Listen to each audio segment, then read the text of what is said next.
देशात एनडीएच्या 400 पार घोषणेला धक्का। 300 जागा जिंकणे ही अवघड। देशात एनडीएला 295 जागांवर मानावं लागणार समाधान।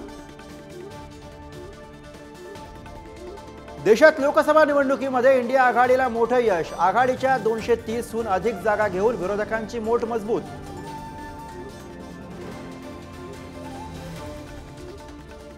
लोकसभेच्या निकालादरम्यान राजधानी दिल्लीमध्ये राजकीय हालचालींना वेग। अमित शहा, राजनाथ सिंग, जेपी नड्डांच्या निवासस्थानी लोकसभेच्या निकालासंदर्भात चर्चा।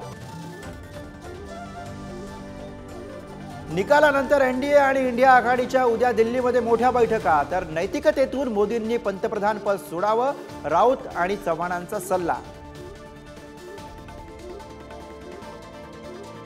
महायुतीची महाराष्ट्रामध्ये निराशाजनक कामगिरी। 45+ ची घोषणा, मात्र प्रत्यक्षात 20 पेक्षाही कमी जागा। महाराष्ट्रात शिंदेंपेक्षा ठाकरे सरस। ठाकरेंच्या पक्षाचे 9 उमेदवार विजयी, तर शिंदेंच्या शिवसेनेचे केवळ 7 उमेदवार जिंकले।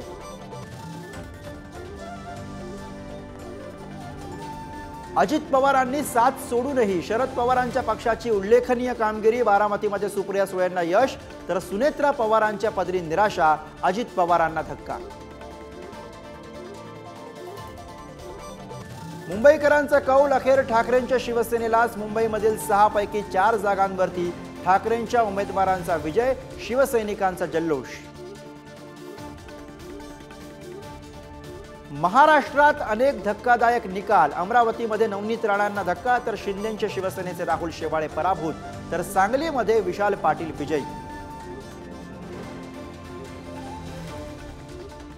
गेल्या निवडणुकीमध्ये राहुल गांधींना हरवणारा स्मृती इराणी अमेठीमधनं पराभूत। काँग्रेसच्या किशोरीलाल शर्मांचा विजय, अति आत्मविश्वास नडल्याच्या प्रतिक्रिया।